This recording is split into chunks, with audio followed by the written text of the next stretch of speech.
नमस्कार नमस्कार पोस्त अही रुत फल आसुन सारनी यथ महापर्वस पे जेठ पुनिम यह कोता पावन तो रुत पारू आज 4 वुहरवोद 4 जन्म दो प्रादुर्भाव दिवस on the eve of 400th year celebrations. This is going to be a remarkable, a memorable day for millennia to come, because az doh 24 जून यह दोह करिन दीवी सु दोह फाइनलाइज तय वानी दीन पन आशीर्वाद दीन पन कि अजक दोह पतन गछ पूरे दुनियास मज अमन कायम गसुन सौहार्द कायम गसुन रुत फ्रूस कायम गसुन मे युत वन ये भवानी क्या अमृत वाणी दिसमस। भवानी का जो अमृत सार है उनके रहस्योपदेश में वो कितना मीठा और कितना मधुर है। जब मैंने 1980s में 82 या 83 में रेडियो से पहली बार आपके अमृत वचनों का गायन किया, तब से लेकर आज तक मैं तो बस उनका गायन ही कर रहा हूँ।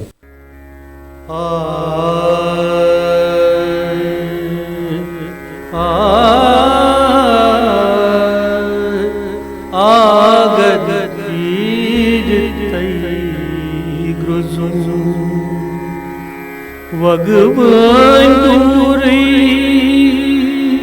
सगबु मां ओरै कृपात आलो गुरु योड़ के स्वरूप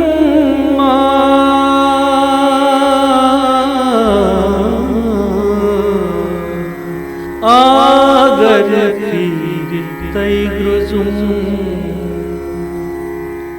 उनसे भेंट वार्ता पंडित प्राण किशोर जी की वीडियो मैसेज।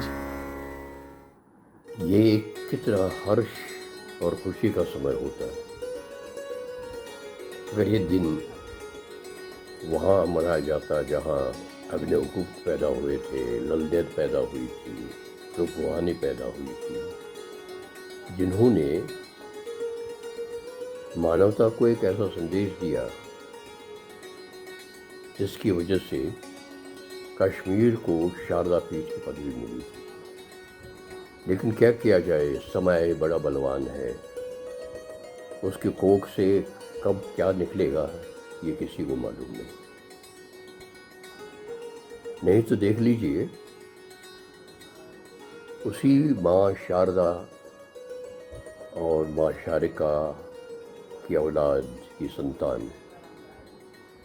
उनके चरणों से बिछड़ के अनजान इलाकों में अनजान राहों पे भटकते रहे और यहाँ तक कि मालूम नहीं किसी को कि अपनी पहचान कैसे वो बचा ले। ऐसी सूरत में अगर इस वक्त जो हालात भी बहुत ख़राब है, अगर इस वक्त कोई तेज़ आंधी में भी चिराग जलाने की कोशिश करे तो उसे बड़ी बात क्या हो सकती है। मुझे बहुत ही खुशी हुई जब ये मैंने सुना कि अलकेश्वरी के जो पैरोकार हैं, जो उनकी संतान है, जो उनको पूजते हैं, जिनमें समस्त कश्मीर के कश्मीरी पंडित हैं, तो मुझे बहुत खुशी हुई कि उनका 400वां सालगिरह मनाया जा रहा है। अब बात यहाँ ये है कि सोचने वाली एक बात है जो कि हम सबको सोचनी चाहिए। देखिए, ललेश्वरी के जो वाक हैं हर एक की ज़बान पे हैं, लेकिन रूप भवानी के वाक बहुत कम लोगों को मालूम होंगे और बहुत कम लोगों को याद हुए होंगे। इसकी वजह ये है कि उनकी भाषा में संस्कृत है, फारसी है, कश्मीरी है, और ये मिली जुली भाषा ऐसी है कि बहुत सोच समझ के और बहुत ज्ञान वालों के साथ बात करके उनके माने मालूम हो जाते हैं।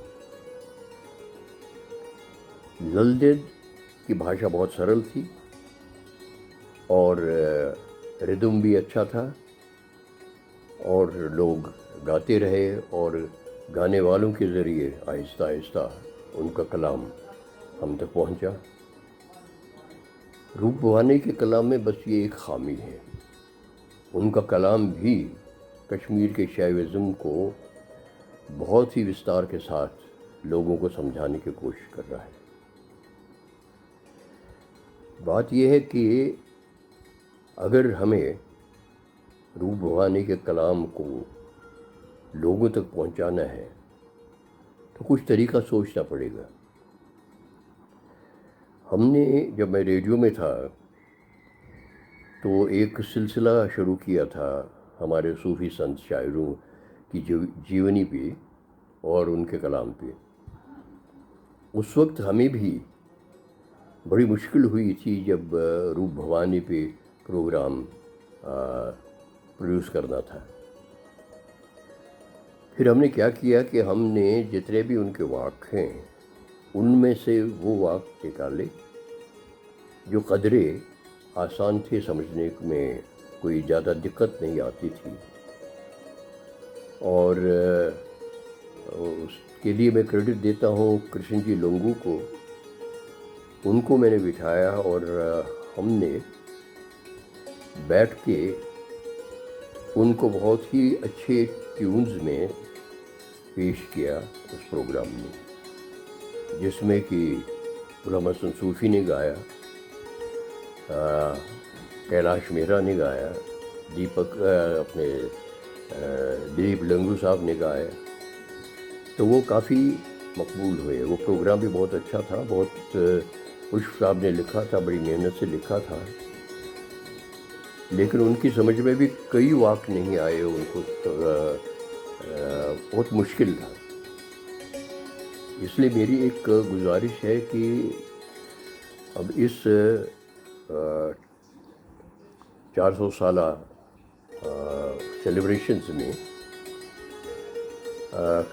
मेरे ख्याल में कृष्ण जी लोंगू के पास वो टेप होगा, वो गाने होंगे, वो उनसे लेके उनको नए सिरे से फिनिश किया जाए और साल भर वो चलते रहें किसी माध्यम से, किसी चैनल से, ताकि लोगों के दिमाग में कम से कम उनके ये वाक़ बैठ जाएं, याद रहें। और इसके साथ ही मेरी एक और सजेशन है कि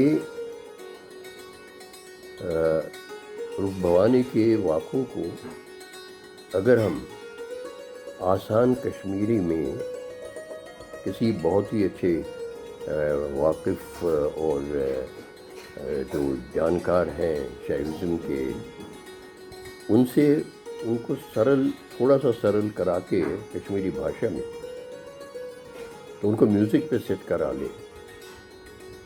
ललदेद में बड़ी ये उनकी जो पॉपुलैरिटी है वो इस वजह से है कि उनके गाने गाए गए, और किसानों ने गाए, मर्दों ने गाए, औरतों ने गाए, सारी वादी में गाए गए, और आज भी गाए जाते हैं। उसमें मुसलमान भी हैं और हिंदू भी हैं। अगर ऐसा किया जाए तो मुझे ये पूरा यकीन है कि रूप भवानी भी ऐसी ही पॉपुलर होगी, ख़ास तौर से यंगर जनरेशन। अब यंगर जनरेशन की हालत ये है, कई बेचारों ने तो कश्मीर का नाम सुना है लेकिन कभी कश्मीर नहीं जा सके। मैं नई पीढ़ी की बात कर रहा हूँ। और इस तरह से उनको ये भी मालूम होना चाहिए कि कश्मीर कैसी पवित्र भूमि थी और हमारा अतीत क्या था। हम किस अतीत के इस वक्त कस्टोडियन हैं, और ये हमारा फ़र्ज़ है कि हम पास ऑन करें यंगर जनरेशन को, ताकि ये सिलसिला जारी रहे।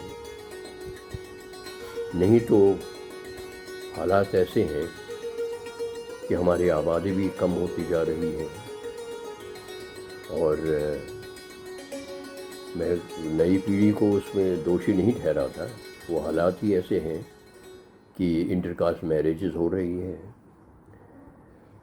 तो कश्मीरी भाषा, कश्मीरी संस्कृति वो धूमिल होती जा रही है। मैं आप सारे मुंतज़मीन को बहुत बहुत मुबारक देता हूँ, और आशा करता हूँ कि इस साल में रूप भवानी बहुत ही पॉपुलर होंगी और लोगों तक पहुँचेगी, ख़ास तौर से हमारी यंगर जनरेशन को, क्योंकि उनका जो है व्रत तो कम से कम कश्मीरी पंडितों की आबादी का निस्फ हिस्सा जो है वो उनका व्रत मनाते रहे हैं। उनको मालूम होना चाहिए व्रत क्यों रखा जाता है।